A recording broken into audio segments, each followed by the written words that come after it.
right here is a Ram 2500 ProMaster that we converted into a full-time work and living vehicle. And this is another custom conversion tour, so why don't you come check it out?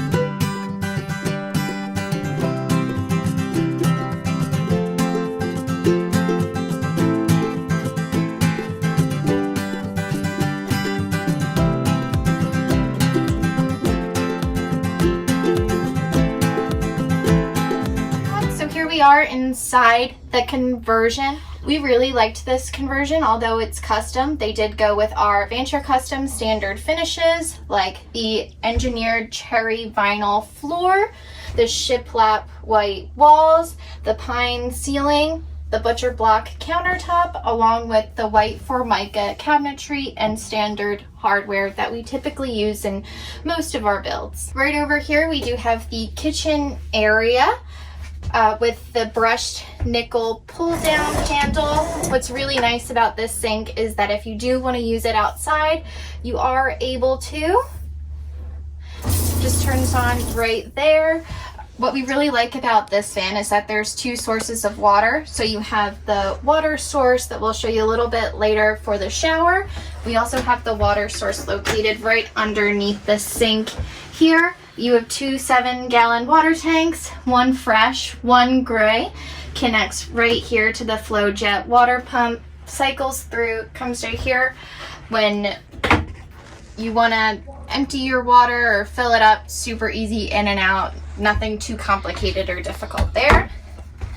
Again, like I said, this is a full-time work vehicle, so our client did want some sort of standing desk incorporated.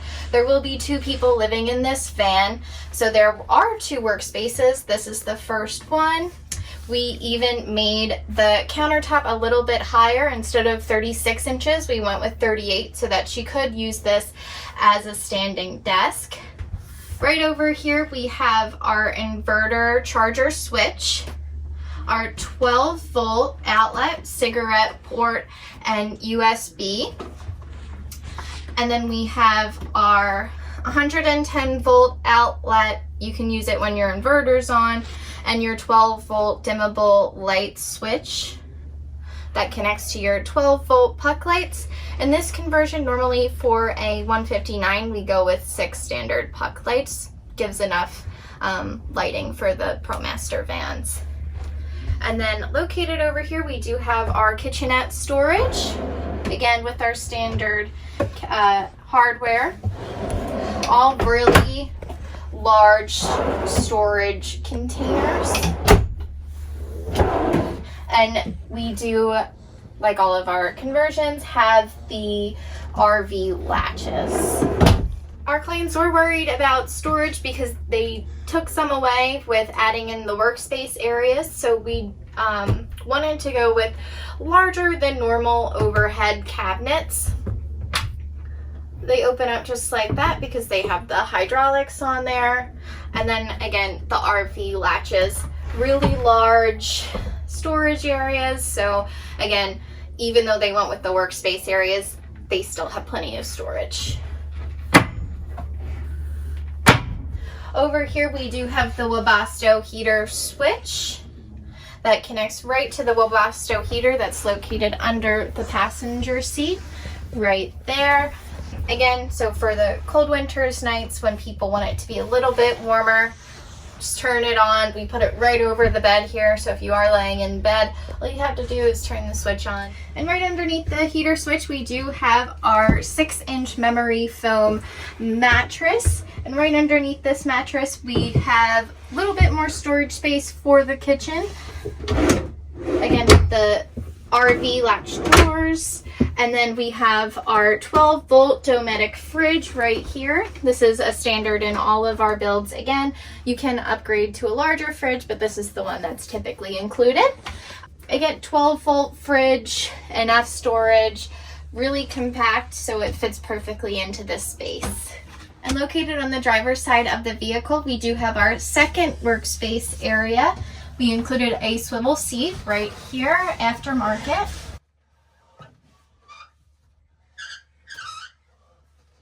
Just turns around right there. We have our Lagun table, swings around. Our clients will eventually be mounting a monitor right here, so they will have a keyboard and a monitor mounted right onto their closet area.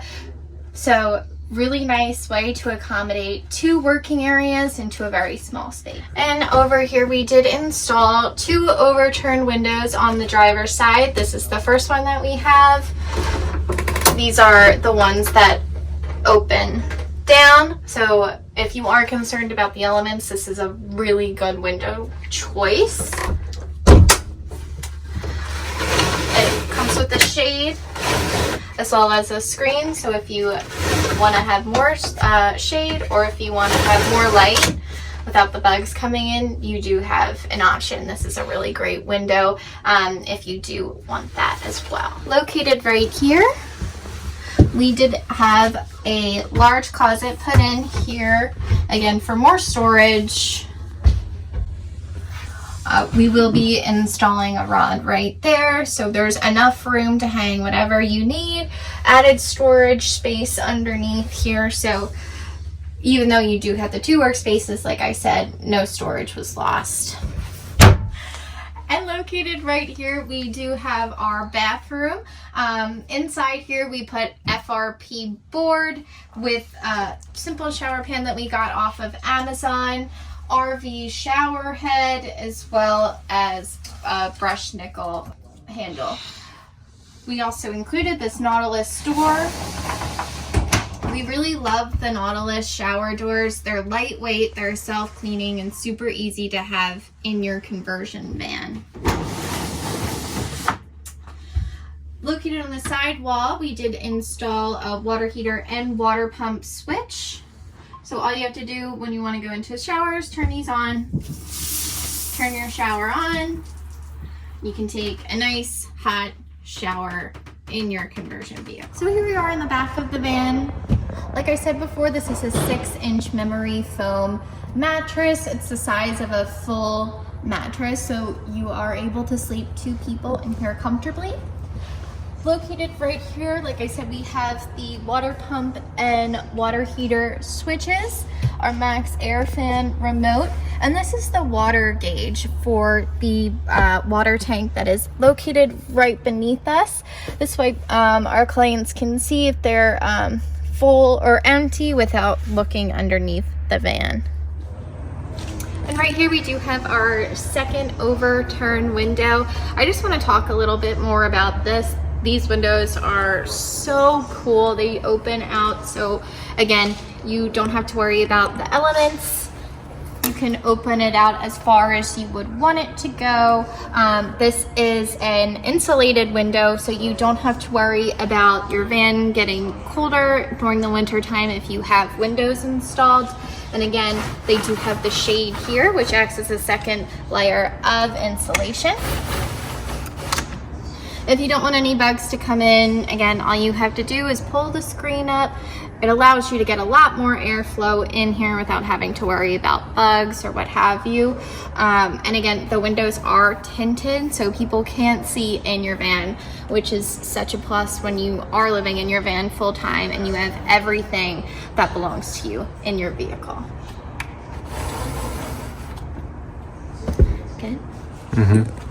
I'm jumping down. And right here is our garage area. We did install a light switch right here next to the Vanlife Customs logo. We also have your water filling area right here. You just unscrew the cap, water comes down in the hose and right into your water tank. This water tank, like I said before, we do have 2 water systems in this van. This is the water system just for the shower. This water tank feeds into your water heater through the water pump and allows you to have the hot water for your shower. Right over here we have your electrical setup. This client has two 300-watt solar panels on top, so 600 watts of solar, 3,000-watt inverter charger. They have a shore power inlet, 3 100 AH lithium batteries. We also have the Rover Elite charge controller with a Bluetooth module, so you are able to see how much power you have through your phone, which is so convenient, especially if your solar setup or electrical setup is located under your van, so you don't have easy access to it at all times. We also have the DC to DC battery charger located right on top of the wheel well here. This acts as an isolator, however, just a little bit safer than an isolator if you are using lithium batteries, because it does give a little bit more of a slower charge to these batteries when your van is on. Guys, right up here we do have our Vanlife Customs low profile bed. This is a bed that our builders designed, again, so it just saves you a lot of storage, no heavy 2x4s or what have you, just super lightweight brackets and metal tubing. We also have the ventilation system here on the fridge. We have vent holes that go all around the box. And I know this will be a question later on. Why do you have two water systems? The reason why we do this, again, is just to distribute weight more evenly around the van. So you don't have, 35 to 40 gallons of water weighing down the back of your van. Just separates it a little bit. Additionally, it's a lot easier to find a water source for a 7-gallon tank as opposed to someplace with a hose. You can find it, but if you are on the road, you can go into any gas station, any grocery store, Walmart, and you're able to fill up a 7-gallon water tank. It gets a little bit tricky with these larger 25-gallon water tanks. Right here we do have the 50 amp shore power inlet. This acts as your shore power connection. If you don't feel like you have reliable solar coming from your panels, you can just hook up to a shore power source, and that will power your whole van through your inverter charger. Okay, everyone, now located underneath the van here, we do have our 15-gallon gray water tank. This is the water tank for your shower, and we do have your waste valve located right here. Just empty that out when it gets full. It was a little difficult to find a gray water tank that would fit with the framing underneath the van, so that's why we went with a 15-gallon water tank as opposed to a larger one. And I believe that sums up our van tour today. I hope you guys enjoyed, and come back to see more videos by Vanlife Customs.